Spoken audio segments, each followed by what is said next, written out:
we welcome into noise11.com, Jim Kerr of Simple Minds. Here we are still talking after all these years, Jim, 1981 when you first came to Australia. As you know, I was at that very first show at Festival Hall. Here we are 41 years down the track. Could you imagine when you were Jim in his 20s still being around to talk about Simple Minds, this band, while you're in your 60s? I don't think my parents were even 40. My mum was, that's for sure. Maybe she was like 42 or something. So, no, the idea that you could do, I mean, even the Rolling Stones were still young guys then. So, no, the idea of projecting that far into the future was absurd. Very much living for the moment and very much loving the moment. And that's why we're still full of great memories of those early days in Australia, as much as we love the current times. But that was really something that, never to be forgotten. What a tour. You were opening for Icehouse back then. Yeah, it was almost like a student exchange where the month previously Icehouse had come over and opened for us in the UK. And so by the time we got to Australia, we knew the guys and they were able to show us around. And of course, they were, at that time, they were Australia's big band. There was a lot of excitement. So it was a great idea and a wonderful opportunity for us, because on the back of doing the dates with Icehouse, then we got to go and play in, Australia's then famous pub hotel circuit. And it really laid the foundations for so many, the loyal fan base that we still have in Australia. So here we are, 41 years later, Direction of the Heart. I was knocked out when I heard this record, to tell you the truth. It is a superb piece of work. That, we have 9 tracks of complete consistency in this record that I would imagine is going to be a real chore for you to decide which ones to perform live, because they would all sound good.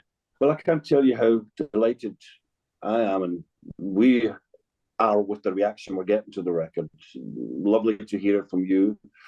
We've been hearing it over the last few weeks doing the promo, and people are always polite when you make a record and stuff, but I can feel it's genuine, and it's wonderful. I mean, we shouldn't be having this kind of a ball at this stage of the game. We shouldn't be as energized. I mean, it's just the track, you go on and you're a legacy band, and you still keep your hand in and all that stuff. But no, we really went at it.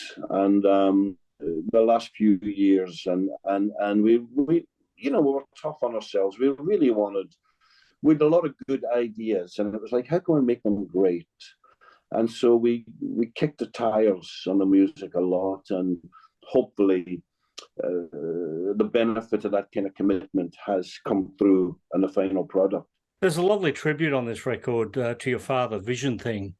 It's very sad when anyone loses a parent, but to be in your position and to be able to create something that will last forever must be a wonderful feeling and a wonderful gift that you can give back to your dad. Well, he was doing it. My dad gave us the first £100 to make Simple Minds original demos that I then hitchhiked to London and subsequently hustled a record deal.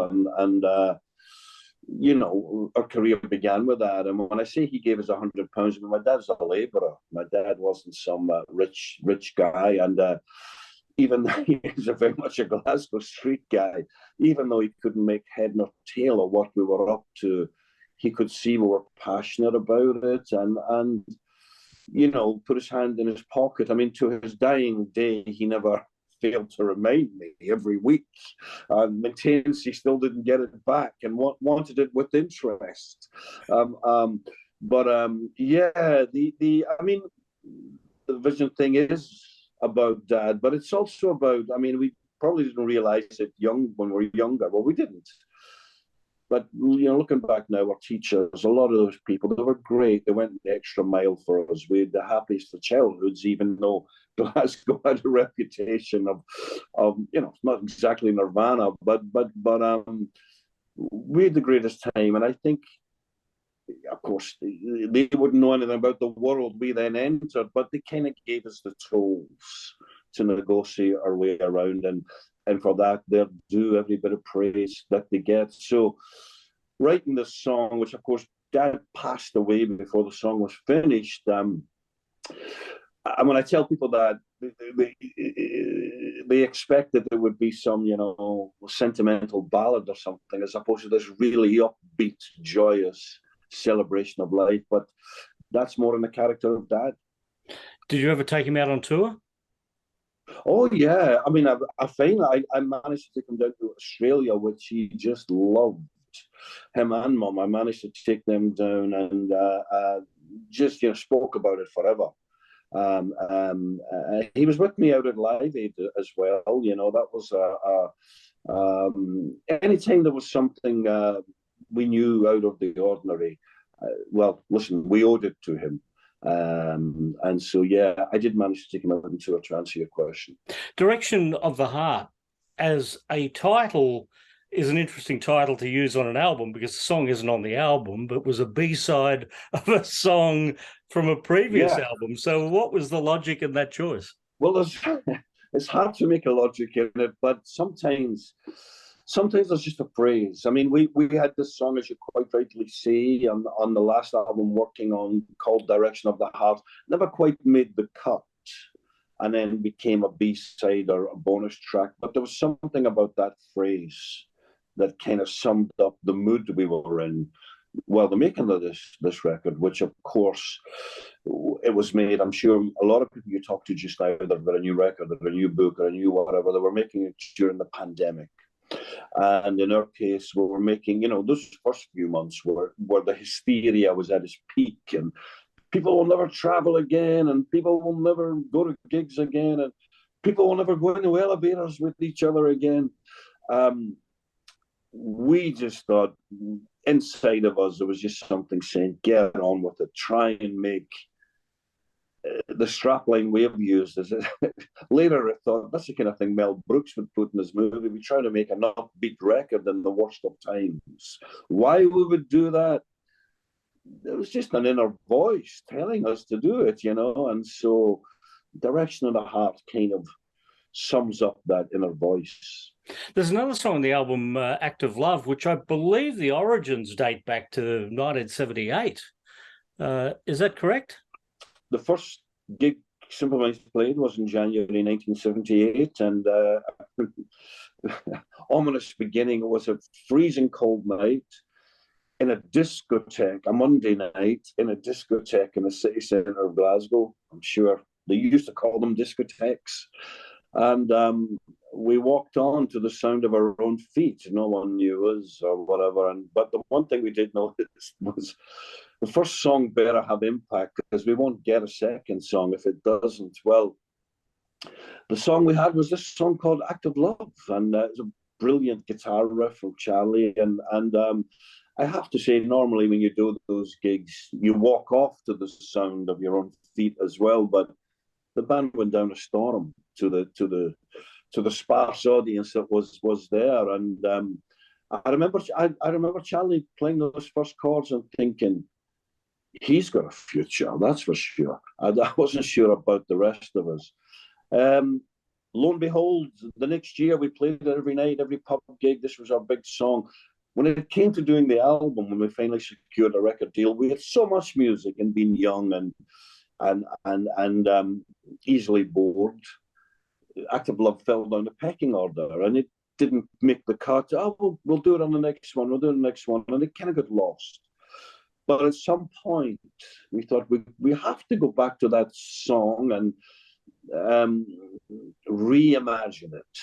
And lo and behold, this was the time to do that. I mean, it's only 44 years later. I mean, what's the rush? What's the rush? I thought the Beatles took a long time when One After 909 appeared on Let It Be after 10 years. But no, you topped that. Well, a great riff's a great riff. That's it. A great rock and roll riff's a great rock and roll riff. And it is mysterious how sometimes songs find their time again. Yeah. What's the story of Russell Mail from Sparks being on this album on the track Human Traffic? Is he a mate of yours? We were fans, huge fans, going right back to the early days where we got import Sparks record from America. Charlie Burchill, my songwriting partner, his brother Jamie was a cool guy, and he would get import records. And Sparks, this was before they had their first hit, and we've been fans ever since. The last couple of tours we did in America, Russell came. It was always nice to meet him and say hello. And on the album, we had a song called Human Traffic, which everyone who'd heard it really liked. And I kept saying, it's not right yet. Something's missing. What's missing? It's not funny. What do you mean funny? What are you talking about? With these kind of lyrics, they're real, but they have to also be tongue in cheek. And then a light bulb went on. I thought, Russell Mail can do funny because I mean, although he's a very serious artist, I mean, he can be cartoon-like. And I thought, I wonder hearing Russell's voice on that would kind of seal the deal for what I had in my head. And he very generously agreed to, mess around and give it a go. And he really enhanced and sort of put the finishing touch to the song. When we were talking about the early tour, the first tour of 1981, I noticed that you'd also done a show in Melbourne at the Espy in St Kilda, which is that pub on the beach in Melbourne, and went back and, funnily enough, the set list for that show was somewhere online. 4 songs, I think, still exist in your set in 2022 from that time. Love Song, Theme from Great Cities, I Travel, and Celebrate. Has everything else sort of gone by the wayside, or are those songs sort of in because you're celebrating the 40 years at the moment? I mean, it's a revolving thing, and it's a revolving thing. I mean, the greatest thing is to have all these songs. The worst thing is having all these songs. What are we going to play? But it's a lovely problem to have. And certainly, a great simple mindset. We usually play 2 sets with a break in between. And that allows us to stretch out from just from the songs that keep the promoters happy. So it lets us, a good simple mindset should reflect the journey we've been on, and it should tick all the boxes, and they're just great live songs.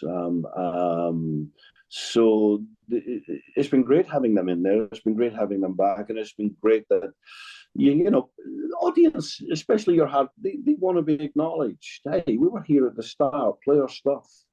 And they're right, and you should play it. And actually, the greatest thing is they still sound contemporary, or they sound contemporary again. I don't know which one, but it's not like not like an old jacket that doesn't fit anymore.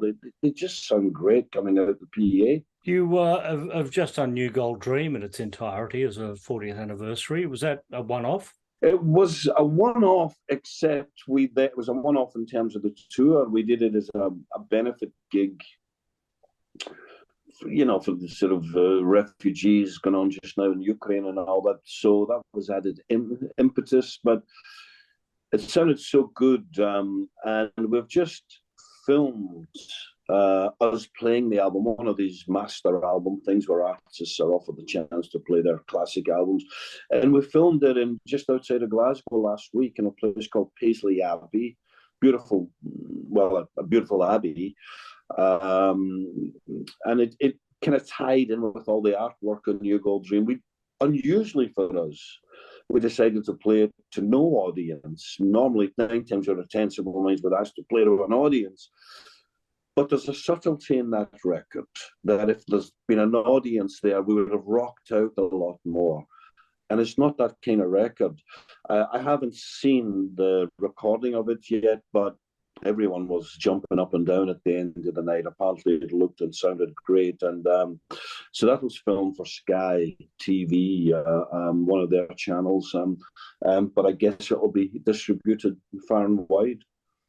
Well, you're going to be hitting the benchmark of 40th anniversary for a lot of albums over the next, particularly the next 10 years are going to be like some of these major albums that Simple Minds had. Will you repeat that exercise and do that for the next round of albums as they hit 40? I think we'll try and find a way to, maybe we'll combine two or three. That's not a bad idea. Um, uh, um, I mean, in one way, something, well, what's all this self-congratulation? What's all this victory lap stuff? But again, not to acknowledge them seems kind of churlish. There's only ever been one Jim Kerr solo album, Lost Boy, in 2010. Why only the one? Well, it was done at a period where Charlie Burchill, Charlie had kids much later than me. So he was otherwise occupied. And at that time I was had a lot of energy, and that was the time. And I mean, Simple Minds have been busy ever since. And as long as, certainly just now, when there's a potent period, we've got to run with it. It's good to talk to you, Jim. I know Simple Minds is only, that's your part-time job, isn't it? You're really, the full-time gig is the Basil Fawlty of Villa Angela. Funny enough, people ask me, how involved are you? I say, thank God I'm not involved. It's run by professionals. But yes, and for those who don't know, I live in Sicily, and at a certain point I thought I may have to have a plan B here, because this Simple Minds malarkey might not go much further. That was 20 years ago. And built this little thing, 5 or 6 rooms, and it's now nearly 50 rooms. And we get plenty of Australians who pass through as well, and always great to hear their dulcet tones in the reception. So who works it better, Basil Fawlty, or Jim Kerr? Well, I do pop in because it's I like it as well. I never stay there. I have my own place, but no, it's a soulful place. People go the greatest thing is a bit like satisfaction you get from it. Just at the end of the night when you do a gig, and people just seem charged. Similarly, a few days there, you see people coming in, they look a bit pasty and beaten up. And then a few days later, they're rejuvenated. And so it's been, when I did it at the time, people say you're mental, it will never work. But they said that about Simple Minds when we started as well. Well, thanks for all the great music over the years. Thanks for all the live performances. And hopefully we will see you back in 2023. It wasn't that long ago, 2017, when you were down here last. But, with this new album, Direction of the Heart, we should have a new Simple Minds tour in Australia, I think. Well, nothing would make us happier. And I believe talks are happening as we speak, and usually something manifests. But no, I thank you. As you said, you were there right at the start. We came in at the station the next day, and here you are, still encouraging us, and we don't take that for We're both still around, Jim. We're both still around. I don't take that for granted. Thank you very much. All right. Thanks for your time.